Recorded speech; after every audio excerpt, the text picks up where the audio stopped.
Hey guys, today's a very special day. It's December 31st, 2022, last day of December, last day of 2022.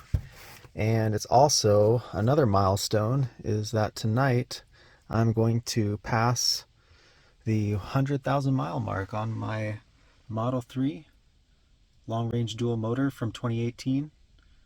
It's 99,988 miles right now, but I have a trip to go on for a New Year's Eve party. So um, with that, it will be over 100,000 miles. I was going to charge it to 100%, but it looks like I'm only going to make it to about 95 or so before I have to leave. So, just showing you what I have as far as range left after 100,000 miles. So it's showing 256 miles at 94%. I'll do the math on that. I'll kind of extrapolate and determine about how much my full charge mileage is after 100,000 miles. I'll look at it again here once it hits 95. And then I have scanned my Tesla open here. I just thought I'd go through the battery specific information just so you could see how my battery is doing after 100,000 miles. And it's been about 4 years and 3 months that I've owned this car. I got it when it was brand new. So obviously it's still charging here. But some things I want to look at is the DC charge total, 13,947 kilowatt hours. AC charge total, 21,653 kilowatt hours. So this one's been mostly AC charged about 2/3 of the time and maybe a third fast charging on DC. A couple other things here. Regen total, 6,900 kilowatt hours. Drive total, 2,800 kilowatt hours. Nominal full pack, it thinks it has 66.6 kilowatt hours is a full pack remaining. And then down here it says full pack when new was 77.8 kilowatt hours, but then there's also a 3 kilowatt hour buffer there as well.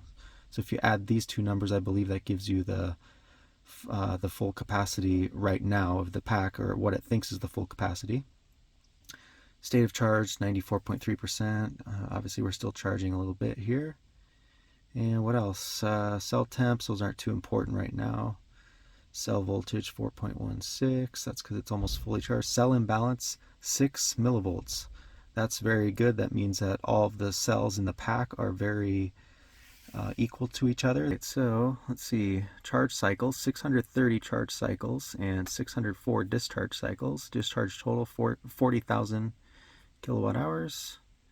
And I think that's really about all that we need to be concerned with here. Like I was saying about the imbalance between the cells, if you come over to BMS here, it will eventually list all of the modules in the battery pack and show the cell voltages. And you can see that when they're all really close to each other, that means that every cell is pretty healthy in there as far as we don't have any bad cells or any heater cells. So all of the cells should have about the same capacity. Looks like we just hit 95%, and if I click that over to miles, that's 258 miles. So they'll do the math here and see. It said, well, I guess it says right here, charge limit 272 miles. So when this car was new, it was 310 miles, and then also we have to add about 12 miles to this 272 for the buffer, the 3 kilowatt hour buffer below zero.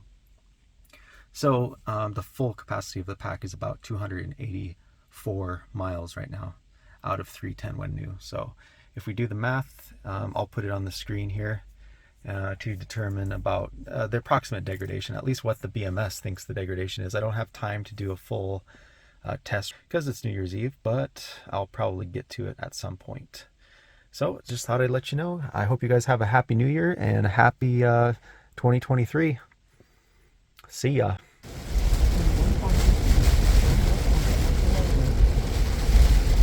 Here we are, guys. One more hour, it'll be 2023, and I just crossed over the 100,000 mile mark. How about that? It's been a good car. Hopefully it has another 100 or 200 more thousand miles left in it.